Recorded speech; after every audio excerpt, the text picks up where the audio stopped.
Walang kadala-dala ang isang lalaki sa Valenzuela na 4 na beses nang naaresto dahil sa pagtutulak ng droga.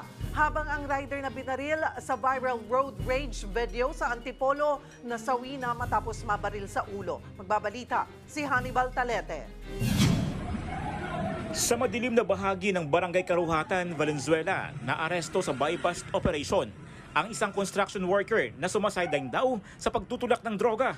Nasabat sa suspect ang nasa 50 gramo ng shabu na higit 300,000 pesos ang street value. Dumadayo siya rito sa Valenzuela but his areas of operation is Dahul, Kamanaba. Nag-level up na umano ang suspect na hindi na raw patingi-tingi kung magbenta. Mga street level lang kasi mga small time lang yung mga dating lakad niya, but at this time ay na-considered siyang high value individual because malakihan na yung mga dinidil niya. Wala rin siyang kadala-dala lalo't pang-4 na beses na siyang naaresto dahil sa illegal na droga.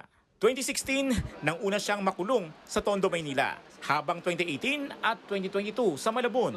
Sana na po ang magsasalita, sa husgado lang po ang magsasalita. No-comment na po ako ngayon, sir. Pero may nakuha pa sa yung droga, kuya? Meron po. Nasampahan na ang suspect ng reklamong paglabag sa Comprehensive Dangerous Drugs Act. Samantala, patay na ang rider na binaril ng nakaaway niyang SUV driver sa Antipolo noong linggo. Sa ulo na puruhan ang biktima matapos pauwi sa barilan ang road rage. Patay na po yung isang biktima. No? Wala pang nakakalam nito.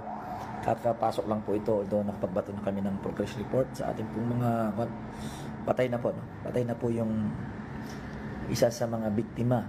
Itataas naman sa murder ang kaso ng suspect imbes na frustrated murder lang.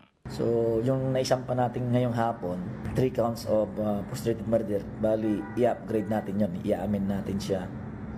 Kasi patay na po yung biktima, yung nakita natin na nakahandusay, yung binarilisan sa ulo. Ako si Hannibal Talete para sa 1PH.